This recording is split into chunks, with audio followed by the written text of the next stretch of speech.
السلام علیکم ورحمۃ اللہ وبرکاتہ۔ دوستوں، امید کرتا ہوں آپ خیریت سے ہوں گے۔ میں ہوں محمد مقصود قاسمی اور آپ دیکھ رہے ہیں باغ مدینہ یوٹیوب چینل۔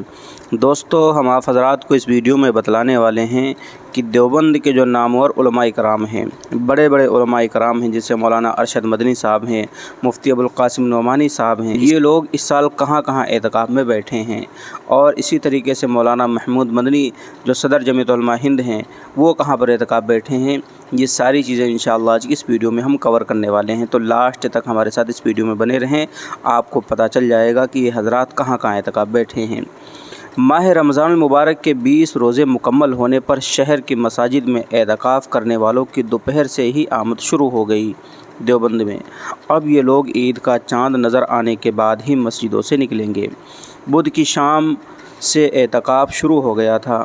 بدھ کے روز اعتکاف کے آغاز کے ساتھ ہی شہر کی مرکزی مساجد کے ساتھ ساتھ گلی محلوں کی مساجد میں بھی اعتکاف شروع ہو گیا ہے، جہاں رشید مسجد کے قومی صدر جمعیت علماء ہند مولانا محمود مدنی اپنے مریدین کے ساتھ اعتکاف کے لیے بیٹھ گئے، وہیں مولانا ارشد مدنی جمعیت کے صدر اور دارالعلوم دیوبند کے صدر المدرسین بھی چھتہ مسجد میں اعتکاف میں بیٹھ گئے ہیں۔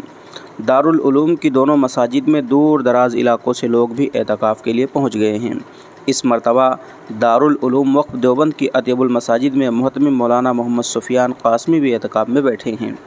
شہر کی مرکزی جامع مسجد میں علاقہ مکینوں کے ساتھ باہر سے بھی لوگ اعتکاف میں بیٹھے ہیں۔ اس کے علاوہ شہر کی تمام مساجد میں کم از کم ایک نمازی اعتکاف کے لیے بیٹھا ہے۔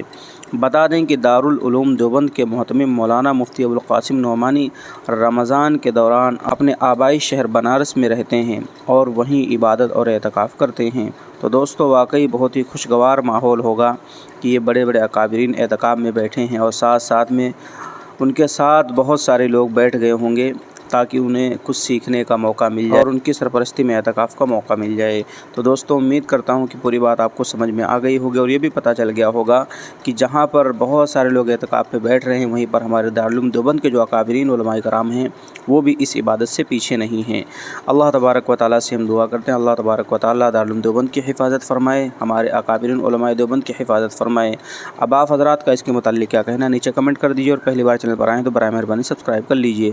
چلیے دوستو، پھر ملتا ہوں انشاءاللہ جلدی کسی نئے ویڈیو میں کسی نئے ٹاپک کے ساتھ۔ السلام علیکم ورحمۃ اللہ وبرکاتہ۔